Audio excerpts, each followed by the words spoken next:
Good morning, students. This is our fifth lecture on magnetic fields due to electric current. Now, first we will see what is the magnetic dipole moment. It is denoted by a letter mu and bar over its head. It means it is a vector quantity. Already we had seen that when a coil is suspended in a uniform magnetic field, then the torque acting on a coil, it is given by expression tau equal to NIAB sine of theta into vector n. This is what? Torque acting on a current carrying coil which is kept in what? A uniform magnetic field. Now in this expression, the term NIA will give us the magnitude of magnetic dipole moment. Magnitude of what? Magnetic dipole moment. It means mu equal to NIA. Because a magnetic dipole moment is a vector, its magnitude is given by mu equal to NIA. Then what about the direction? Direction of magnetic dipole moment mu, it is same as that of direction of a unit vector n. Here n represents a unit vector. Now how is the direction of unit vector? Unit vector is always perpendicular to the plane of a coil. To the plane of a coil. It means magnetic dipole moment, its magnitude mu equal to NIA, and magnetic dipole moment is always perpendicular to the plane of coil carrying current which is kept in what? A uniform magnetic field. Which is kept in uniform magnetic field. Now as we denote NIA by mu, therefore the expression for torque now it becomes tau equal to mu into b into sine of theta into vector n. NIA replaced by mu. This b as it is, sine theta as it is, vector n as it is. Now as we know that vector x cross of vector y is equal to xy sine theta into unit vector according to definition of cross product of two vectors. So torque which is a vector is equal to mu b sine theta into vector n. Means can I write this as vector mu cross of vector b? And here theta is angle between magnetic dipole moment and a magnetic field. Theta is angle between magnetic dipole moment and a magnetic field. So remember that whenever field is uniform, then the torque acting on current carrying coil, it can be expressed in the vectorial form as tau equal to vector mu cross of vector b. Tau is equal to what? Vector mu cross of vector b. Now in this similar manner, you can say that instead of magnetic dipole, if electric dipole, what is electric dipole? Whenever we are having two charges which are equal in magnitude but their polarities are different. Means if one of the charge is plus q, that is positive charge, and other charge is what? Minus q. And if they are separated by a finite distance 2l apart, then the electric dipole moment is equal to q into 2l. So whenever electric dipole is kept in uniform electric field, then the torque acting on that electric dipole due to the electric field, it can be written as vector p cross of vector e. Vector p cross of vector e, and here p is electric dipole moment. So this is all about a magnetic dipole moment. Now, what is magnetic potential energy of a dipole? Magnetic potential energy of a dipole. We know that in the topic of electrostatic, as we have studied that when electric dipole, that is a pair of charges which are equal in magnitude but opposite in polarity, and if they are separated by a finite distance. So whenever electric dipole is suspended freely in uniform electric field of intensity E, then that electric dipole will possess electrical potential energy. Electrical dipole will possess what? Electrical potential energy, and that electrical potential energy, which is denoted by vector U, is equal to minus of vector P dot of vector E. So electric dipole possesses electrical potential energy due to what? Due to its free orientation in electric field. And the electrical potential energy is given by this expression. So why not for magnetic dipole moment, if we are having a magnetic dipole which is suspended freely in a uniform magnetic field B, then due to the free orientation of magnetic dipole in a magnetic field, it possesses magnetic potential energy. So the magnetic potential energy possessed by a magnetic dipole due to its free orientation in magnetic field. Now we can say U is a magnetic potential energy due to free orientation of magnetic dipole moment mu in a uniform magnetic field B is U equal to minus of mu dot of B. Means there is an analogy. As we are saying, due to free orientation of electric dipole in electric field, it possesses electrical potential energy. Similarly, due to free orientation of magnetic dipole in a magnetic field, it will possess what? The magnetic potential energy. Now, as far as this magnetic potential energy is concerned, this magnetic potential energy U can be written as mu B. See here, this is a dot product. This is what? Dot product. So, minus mu B into cos of theta. Because we know that dot product of any two vector is product of those two vector and cosine of angle between them. So, the magnetic potential energy, magnitude of what? Magnetic potential energy possessed by a magnetic dipole which is freely suspended in a uniform magnetic field is U equal to minus of mu into B into cos of theta. Now here, as far as this magnetic potential energy is concerned, since mu and B both are vector, and suppose we will consider one of the case in which magnetic dipole moment and magnetic field both are pointing in the same direction. It means magnetic dipole moment and magnetic field, they are parallel to each other, and whenever vectors are parallel to each other, what is the angle between them? Angle between them, theta is equal to 0. How to find that angle? You represent the first vector. This is the starting point of first vector. Draw the second vector having same starting point as that of first vector. Here they will overlap. And what is the angle between these two? 0. So when magnetic dipole moment and magnetic field, they are parallel to each other, angle between them theta is equal to 0. And as we know, what is cos 0 equal to? You always remember those sine curve and cosine curve. So when theta is equal to 0, cos 0 is equal to what? Plus 1. This is cos theta against theta.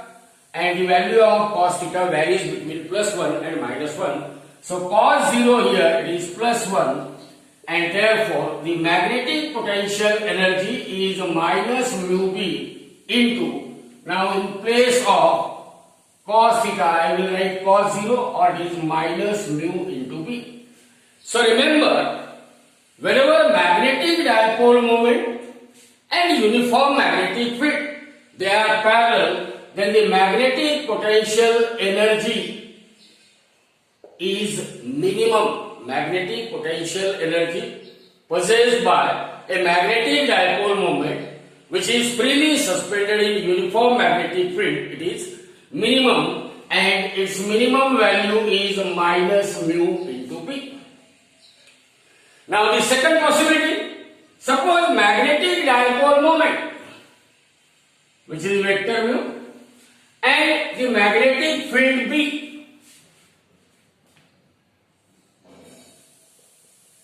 Mu is pointing upward, B is pointing downward.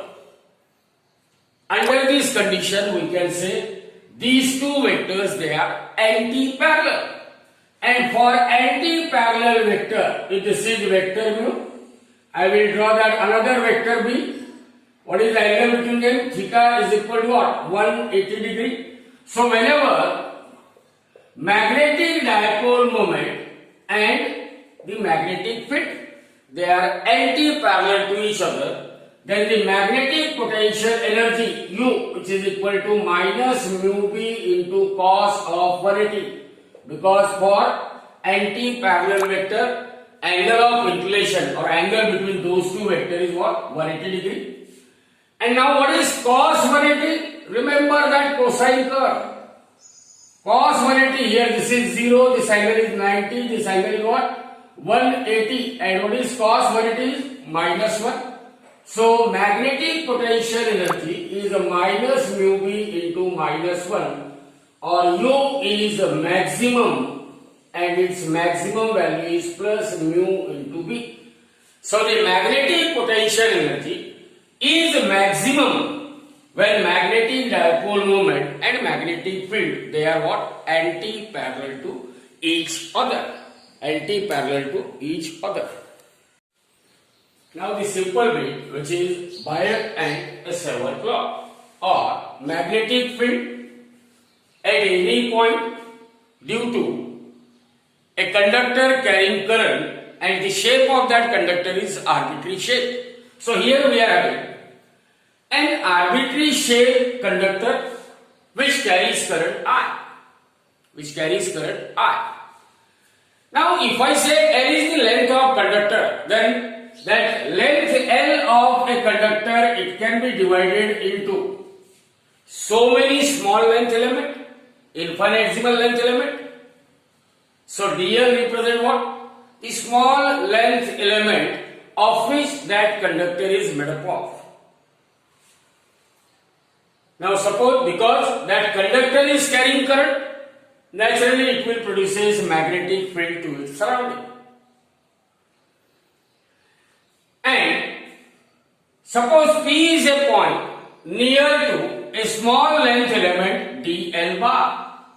Near to what? A small length element dl bar, there is a point P which is situated at a distance r from the small length element dl. Means what is vector r represent? It represents the position vector of point P. To find out here, due to the flow of current I, through a small length element dl. Remember that length element dl bar, it is called as a differential length. We may call this as a differential length. So due to the flow of current I in a differential length dl bar, remember current I is flowing in a direction same as that of direction of what? Length vector dl bar, which is known as differential length, or we may call it as a length vector. So due to the flow of current I through a length vector, differential magnetic field dB bar is produced at point P. Differential magnetic field dB bar is produced at point P. And experimentally, and in order to find out the total magnetic field at point P, we will find out the differential magnetic field at point P produced due to various length element.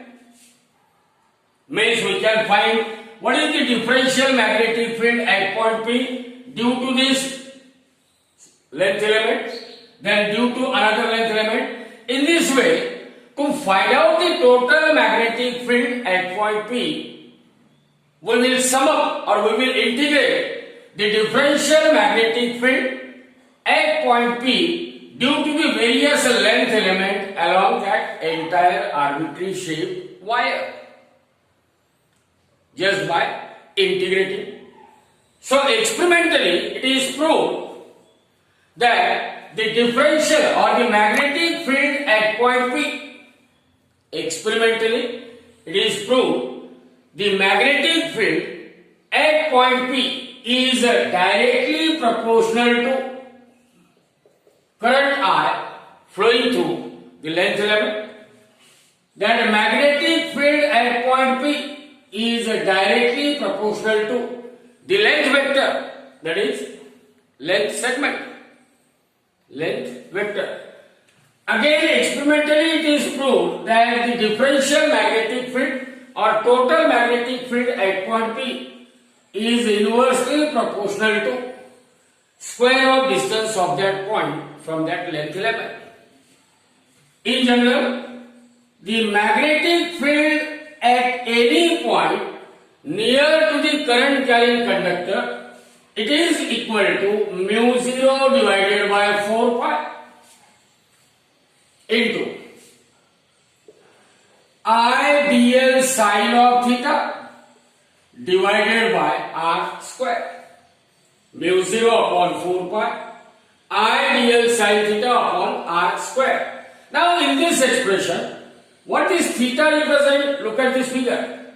Theta is the angle between length element dl bar and position vector r. Theta is angle between length element dl bar and position vector r. Therefore, the same, and as far as this mu 0 is concerned, it is a constant, and as we know, mu 0 equal to 4 pi into 10 raised to minus 7 Tesla meter per ampere. Pi is equal to 3.14 into 10 to the power minus 7 Tesla meter per ampere, or is 1.26 into 10 to the power minus 6 Tesla meter per ampere. So this expression for magnetic field at any point near to an arbitrary shaped current carrying conductor, it can be expressed in vectorial form also. It can be expressed in vectorial form, and that is dB bar is equal to mu 0 divided by 4 pi I into vector dl cross of vector r divided by r cube. Divided by what? R cube. So remember, either this expression or this one is nothing but Biot and Savart law. Here Biot and Savart law is expressed in vectorial form and is in what? The magnitude form, and you may have a statement that magnetic field at any point near to any arbitrary current carrying conductor is directly proportional to product of current flowing through the conductor and the length element, while it is inversely proportional to what? Square of distance between that point and the length element. Even though here in equation 2, remember Biot-Savart law is what? Inverse square law, because dB is inversely proportional to square of distance, just like Coulomb's law. So in equation 2, still it is in what? Inverse square form due to presence of vector r in numerator and that of R cube in denominator, still we can say it obeys what? Inverse square law. So this is all about Biot and Seward law. Biot and Seward law. So we will now consider, or we will now derive an expression for magnetic field at a point P due to a long straight current carrying conductor. Due to a long straight current carrying conductor. Actually, that conductor is of infinite length, and then we will modify it for semi-infinite long conductor carrying current. So, in your textbook, it is current in straight and long wire. Current in straight and long wire. It is one of the application of Biot and Seward law. So, there might be a question for 3 marks in board examination that derive an expression for magnetic field at a point P due to a long straight current carrying conductor. Due to a long straight current carrying conductor. Now, as we know, what is the mathematical expression for Biot and Seward law? Just now we have considered that Biot and Seward law, it is given by dB bar is equal to mu 0 upon 4 pi I dl sine of theta divided by r square. This gives the mathematical expression for Biot and Seward law. Now in board examination, there might be a question that obtain an expression for magnetic field B at any point P due to, at any point P near to a straight conductor of infinitely long length carrying current I. Carrying current I. So here we want to find, suppose we are having a conductor of length L which carries current I. We want to find out the total magnetic field at point P, which is at perpendicular distance r from the length of a conductor. Consider current length element I into dl bar. Now what we call it as? Current length element. It means what? It is the product of infinitesimal length multiplied by current flowing through that length. So a current length element is at a distance r from the point P. Current length element I dl bar is at a distance r from the point P, such that this current length element makes an angle theta with the position vector r. With the position vector what? R. Then the magnetic field dB bar, magnetic field dB bar at a point P due to current length element IDL, which is at a distance r from it, is given according to Biot-Seward law, and that magnetic field dB bar equal to mu 0 upon 4 pi I dl sine of theta divided by r square. This is equation number 1. This is what? Magnetic field at point P due to current length element which is lying at a distance r from the point P and making an angle theta with the position vector r. With the position vector r. Remember, the direction of this magnetic field, it is given in accordance with, because this dB bar is equal to dl bar cross of r according to cross product of vector. So the direction of magnetic field is perpendicular to the plane containing length vector and a position vector. Why?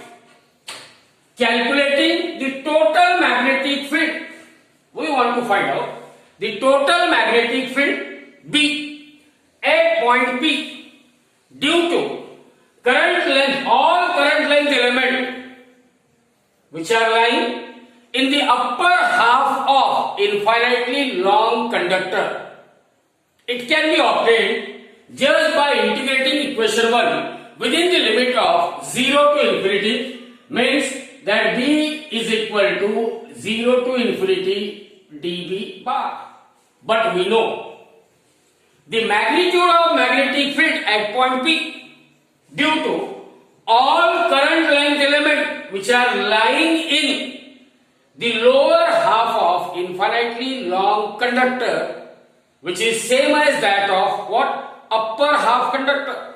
Which is same as that of what? Upper half conductor. Therefore, the net magnetic field at point P, net or total magnetic field at point P due to a straight long conductor of infinite length is B equal to 2 times dB bar limit 0 to infinity, because it is sum of what? Magnetic field due to all the current length element lying in the upper half and lying in the lower half. So integral of dB bar plus dB bar, it becomes 2 times integral of what? dB bar, and limit is from 0 to infinity. So therefore B is equal to, now it is simple mathematics, 2 into, now dB bar, in place of dB bar what I can write? Mu 0 upon 4 pi I into, now what is left? dl sine of theta divided by what? R square.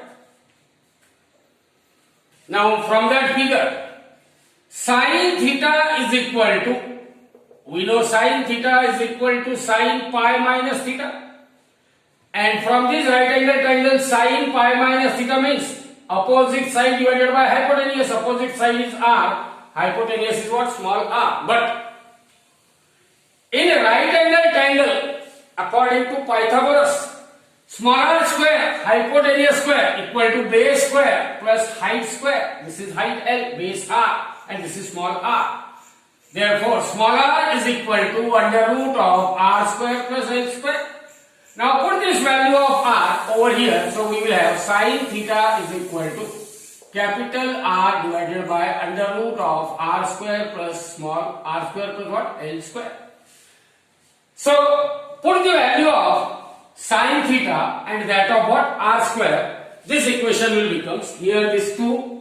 So mu 0 I divided by 2 pi, integration limit 0 to infinity dl. Now in place of sine theta, what I can write? R upon under root of r square plus L square upon r square means again it is r square plus L square. So it is power 1. R square plus L square raised to nothing means it is power 1. So mu 0 I divided by 2 pi 0 to infinity r into dl divided by, now r square plus L square into r square plus L square raised to power what? 1 by 2. So 1 plus 1 by 2 will become 3 by 2. So this is r square plus L square raised to power 3 by 2. Raised to power what? 3 by 2. Or this is equal to mu 0 I into r divided by 2 pi into limit 0 to infinity dl divided by r square plus L square raised to 3 by 2. Now those who were of NEET, those who were preparing for NEET means the student of bio, they can write directly that the value of this integration is 1 by r square, means integration 0 to infinity dl divided by r square plus L square raised to 3 by 2 is equal to what? 1 by r square. Therefore, the net magnetic field at point P, it becomes mu 0 IR divided by what? 2 pi into, now the value of integral is r square, means it is mu 0 I divided by 2 pi r. This is the magnetic field at any point P near to a straight infinite long current carrying conductor. If that conductor is semi-infinite, then that magnetic field is reduced to half and the formula is mu 0 I divided by 4 pi r. So whenever current carrying conductor is semi-infinite, then magnetic field at any point near to it is mu 0 I upon 4 pi r, and whenever that conductor is infinitely long, then B equal to mu 0 I divided by 2 pi r. But those who are the student of mathematics, they may think that why this line integral of dl upon r square plus l square raised to 3 by 2 is 1 by r square. So as a matter of interest, one may just study that how to simplify their mathematical form. So here b equal to mu 0 ir upon 2 pi into dl divided by r square plus l square raised to 3 by 2. Now here we will put some substitution. L is equal to r tan of theta. L is equal to what? R tan theta. L here see here this angle is theta. Tan theta equal to L by r. So L is equal to what? R tan theta. It means dl is equal to r into dt of tan theta. What is its derivative? Sec square theta into d theta. Now put this value here. So b is equal to, now before putting the value, as we are changing the value of L, when L is equal to 0, from this equation, when L is 0, then tan theta is 0. It means theta must be equal to 0. When L is infinity, it means tan theta is equal to infinity. It means theta is equal to pi by 2. Therefore, this expression that b equal to mu 0 I divided by 2 pi into line integral of r dl divided by r square plus l square raised to 3 by 2. Now you can put the value of L is equal to r tan theta and dl is equal to, you can put that value so that you can find the value of b. So this is equal to mu 0 I upon 2 pi into line integral of r into, now in place of dl I will write r sec square theta into d theta divided by, now r square as it is plus l square, here l is equal to r tan theta, therefore l square is equal to r square tan square theta is equal to r square sin square theta upon cos square theta. So r square plus, now in place of L square I can write r square sin square theta upon cos square theta raised to power 3 by 2, or this is equal to mu 0 I divided by 2 pi, line integral limit is 0 to pi by 2, 0 to pi by 2, that limit is changed from 0 to infinity, now it becomes 0 to pi by 2. So integral of r square sec square theta upon, now r square can be taken common. So here 1 plus sin square theta upon cos square theta and raised to power 3 by 2. Or this is equal to mu 0 I divided by 2 pi into r square sec square theta upon cos square theta plus sin square theta divided by cos square theta raised to power 3 by 2 into d theta, into what? D theta, everywhere is d theta. Now cos square theta plus sin square theta is 1 upon cos square theta raised to power 3 by 2, 1 upon cos square theta raised to power 3 by 2. So what it becomes? 1 upon cos cube theta.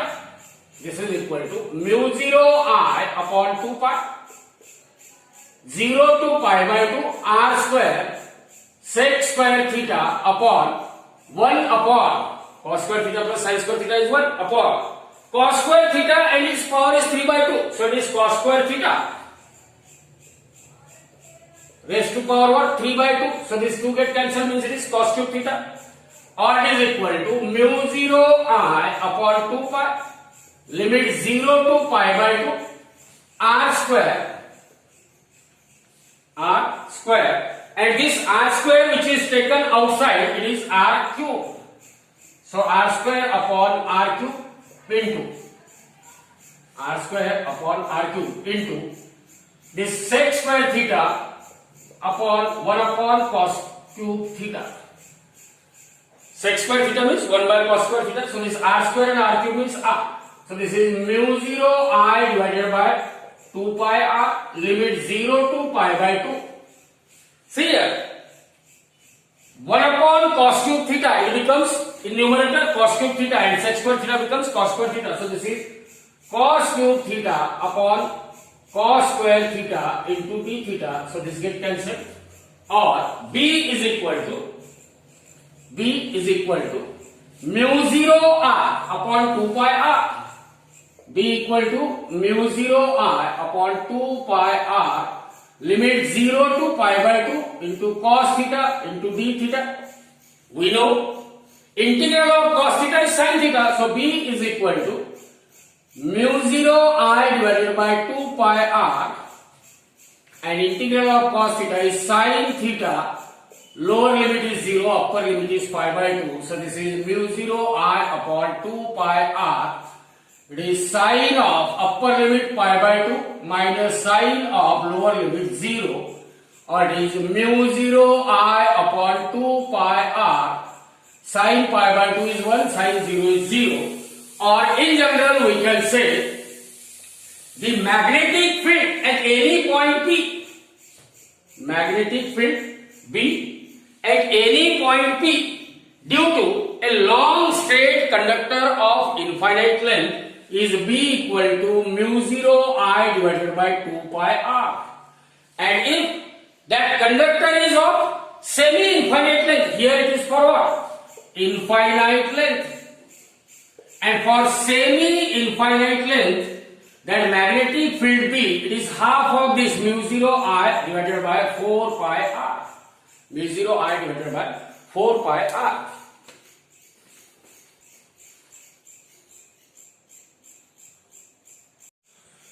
So again there is an important question that in board examination, force of attraction between two long parallel wire, and the question in the board is like this: find out the force of attraction between what? Two long parallel wire carrying current either in the same direction or in the opposite direction.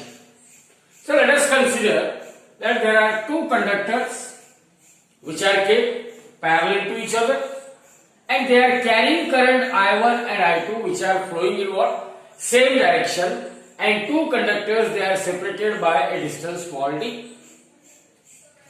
As already we have seen that whenever there is a conductor which carries current I, a current carrying conductor produces a magnetic field B at any point P which is at a distance d from it.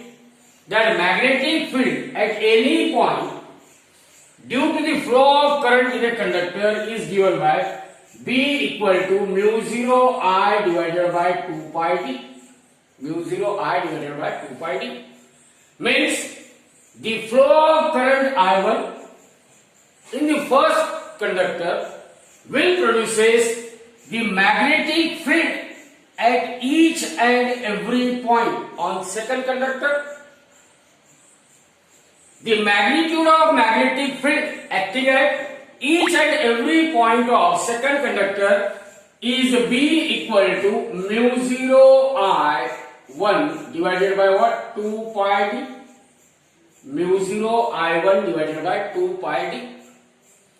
And as far as the direction of magnetic field produced due to flow of current I1 is concerned, it is given according to right hand thumb rule.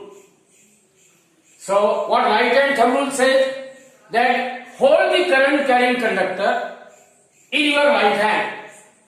Then the direction of curved finger will use the direction of magnetic field at that point, provided this thumb must point in the direction of flow of current. So here I will hold that first conductor, thumb is placed in outward direction, and look at the direction of magnetic field at any point on second conductor. My fingers are curled in inward, means magnetic field at every point on second conductor, it is directed inward, means direction of this magnetic field is what? Directed inward and perpendicular to the plane of figure, and is denoted by this sign. Now due to the magnetic field acting on second conductor, the second conductor is carrying current I2. It is kept in a magnetic field B. Then according to Lorentz force law, what is Lorentz force law?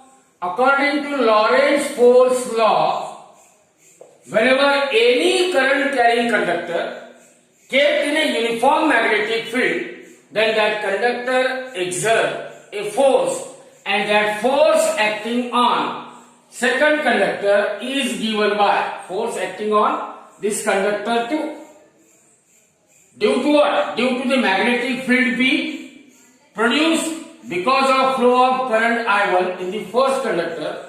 So, as per Lorentz force law, F is equal to IBL, or F is equal to IB into, you may take integral of dl when length of conductor is infinite. So, the force acting on second conductor due to the magnetic field B produced by the current I1 flowing through first conductor is F is equal to, what is current flowing through second conductor? I2. That second conductor is kept in what? Magnetic field B of value given by this equation into, what is length of conductor here? We had considered the two conductors, they are of infinite length. So we may take integral of dl. Integral of what dl? Or the force acting on second conductor is I2 into, now B is what? Mu 0 I1 divided by 2 pi d into line integral of dl. Line integral of what? dl. If length of conductor is infinite, then this force is also infinite. This force is also what? Infinite. So force F is equal to mu 0 I1 I2 divided by 2 pi d into line integral of dl. The direction of this force, it can be obtained by using Fleming's right hand rule. What is Fleming's right hand rule? Stretch the middle finger, forefinger and the thumb of your right hand in such a manner that middle finger points in the direction of current, forefinger points in the direction of, middle finger points in the direction of magnetic field, forefinger points in the direction of current, then the force is pointed by the stretched thumb. So apply Fleming's right hand rule in order to determine what is the direction of force acting on second conductor. So look at this. Current is flowing upward and magnetic field is pointing inward. So for second conductor, field is acting inward, current is flowing upward, then what is the direction of thumb? Towards left. Means on the second conductor, this force is acting towards left. Force F is acting towards left. Means it will attract the first conductor. Means this force is what? Force of attraction. This force is force of attraction. Now, as far as this force is concerned, this force is infinite when the length of conductor is infinite. This force is infinite when length of conductor is what? Infinite. And the force per unit length F divided by integral of dl, force per unit length, which is F dash, is equal to mu 0 I1 I2 divided by 2 pi d. Force per unit length F dash, which is equal to F by L. Force per unit length, either it is F by L or F by line integral of dl is equal to mu 0 I1 I2 divided by what? 2 pi d. Mu 0 I1 I2 divided by 2 pi d. Now, this is the case when conductor's length is not finite. If I just consider the L section length of second conductor, consider the section of conductor of length L, then the force acting on section L of second conductor due to the flow of current I1 in the first conductor, it is F21 is equal to what? I to B into L, which is equal to I2 into B is what?